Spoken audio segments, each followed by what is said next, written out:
Dobar dan, danas ću vam pokazati kako možete najbrže i najlakše da se priključite i odigrate bilo koji od naših turnira na sajtu Chess.com.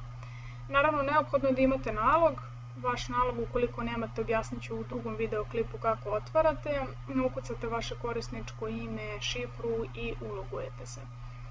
Kada se ulogujete, imate mogućnost da birate, naravno, da li ćete da vaš meni bude na srpskom ili engleskom jeziku i to radite na podešavanjima.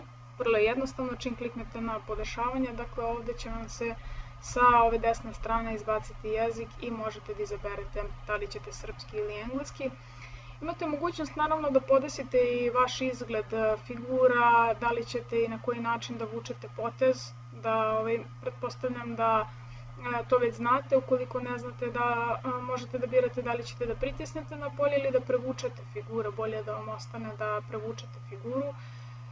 Zatim možete da vučete poteze unapred. Ovo da prikazujem moguće poteze, to treba da isključite i da je beli uvek dole, zato što nekada ćete biti crni, dakle bitno je da vam sam program okrene tablu onako kako vam odgovara, odnosno koja ste vi boja i tako dalje, tu ništa ne treba da podešavate. Možete da pregledate, naravno, pošto je na srpskom, sve ove opcije da vidite šta vam je interesantno da podesite, ali kažem, za ono što ne znate šta je najbolje je da uopšte i ne dirate. Ovo je bitna opcija, to je šah uživo i omogući igranje poteza unapred. Ukoliko se igra na kraći vremenski period, nekada igrači, ukoliko dođe do izmene, žele i znaju već koji će naredni potez da povuku, pa vam aplikacija omogućava da na tabli već povučete taj potez i čekate. Čim protivnik odigra, taj potez morate da igrate, odnosno sam će se automatski povući i na taj način štedite vreme. S tim što je to jako nezgodno ukoliko niste sigurni da igrate i da želite to bez obzira šta on odigra, jer možete da nastradate, možete da vam uzme neku figuru, naravno, i da to ispadne da je loše rešenje. Sada ćemo pogledati kako se povezujete. Znači, ukoliko želite da budete članovi neke grupe, dakle idete na povezivanje i na klubovi. I tu možete da u pretragu ukucate naziv kluba koji želite. Evo ovdje imamo Kralj Vidikovac i tako dalje. Zatim od tog kluba zatražite prijem u članstvo. Pošto smo mi već članovi, dakle ja ne mogu sada da vam pokažem kako to izgleda, ali otprilike ukucate First Serbian ili samo First, već će vam izaći naš savez i onda će se pojaviti jedno dugme na kojem piše pridruži se. Kliknete tu, grupa je otvorena, znači administrator ne mora da da odobrenje, automatski ćete biti član grupe. Zatim možete da kliknete da vidite ko su ostali članovi i tako dalje.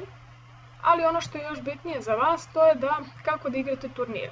Znači idete na igre, ili ako je na engleskom menu, onda će pisati play, zatim šah uživo, live chess, pojavljuje vam se šahovska tabla i sa desne strane imate igraj i turniri. Naravno, ovo ovdje, evo ovako će vam se pojaviti. Kad idete na turnire ili tournaments, zavisi da li vam je na engleskom, znači meni, vidjet ćete da imate dve opcije, predstojeći i u toku. Predstojeći turniri, to su turniri koji tek treba da počnu. Vidite nazive, znači ovdje se odmah vidi logo. I za koliko minuta počinje, koliko igrača je trenutno prijavljeno. Pa onda ovdje možete i da menjate tip igre, odnosno da li je to blic, da li je brzi šah na minut, dva, koje je varijanta. Najbolje da vam stoji svi tipovi, tako da vidite, imate pregled svih turnira bez obzira na tempo igre. Imate u toku, to je ukoliko zakasnite na turnir koji počinje recimo u 12 i vi dođete u 12 i 2 minuta i kliknete na turnire i njega nigde nema. Aha, znači kasnim, dakle u toku, i onda ćete ovdje vidjeti da je turnir počeo. Mi ćemo koristiti ovu opciju predstojeći i prijave su sat vremena pred početak turnira. Znači ja sam ovo napravila samo da bih vam pokazala kako ide prijava. Dakle, vi ćete kliknuti na turnir sa vašom grupom, znači, na primjer, takmičenje sutra i to su deca do 10 godina. Kliknite na taj turnir i moći ćete da se pridružite, ovo naranđasto dugme pojavljuje se, znači, sat vremena pred početka takmičenja. Ukoliko dođete ranije, dan ranije ili 2 sata pred početak, pisat će vam da možete da se prijavite samo na sat vremena pred početak turnira i neće biti narandžasto dugme, bit će sive boje, dakle nemate mogućnosti da se pridružite. Kada dođete na vreme, kao što smo sada, evo ovaj turnir, odmah možete da vidite sve pojedinosti i detalje.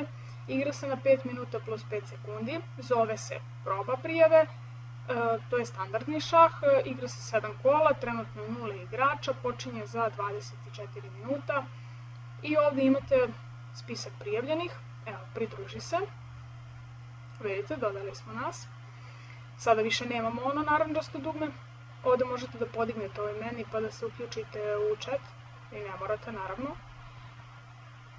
S ove strane će vam ispisati ko s kim igra, znači parove ćete moći da vidite i jako je bitno da ne izlazite iz aplikacije, da ne izlazite iz programa. Znači kada se prijavite na turnir, ostajete ovako prijavljeni i ne dirate ništa. Kompjuter automatski paruje, kad završite vašu partiju, znači pisat će da je mat ili već da ste predali ili pobedili, nije ni bitno. Čekate naredne parove, ne dirajući uopšte ništa i nemojte da izlazite iz programa. Kada svi završe prvo kolo, pošto se igra 7 kola, odmah će vam se pojaviti tabla, pisat će s kim igrati i počinjete drugo kolo. I tako sve dok se ne završi ceo turnir. Kada se turnir završi, izlazi konačna tabela, znači ona će se pokazati ovdje gdje su ovi sitni brojevi 1, 2, 3. Ovdje, kažem, gledate ko s kim igra. I plus će na glavnom ekranu da vam izađu prva 3 mesta sa medaljicama. Znači njihovi nazivi, odnosno ko je osvojio, korisničko ime, koje je mesto, koliko bodova je ukupno skupio i to je sve. Tek kada se završi celokupni turnir, kad izađe konačna tabela, vi ste slobodni, možete da izađete, možete da igrate neke druge turnire, ali u svakom slučaju za taj dan ste završili. Toliko od mene, hvala na pažnji, pozdrav!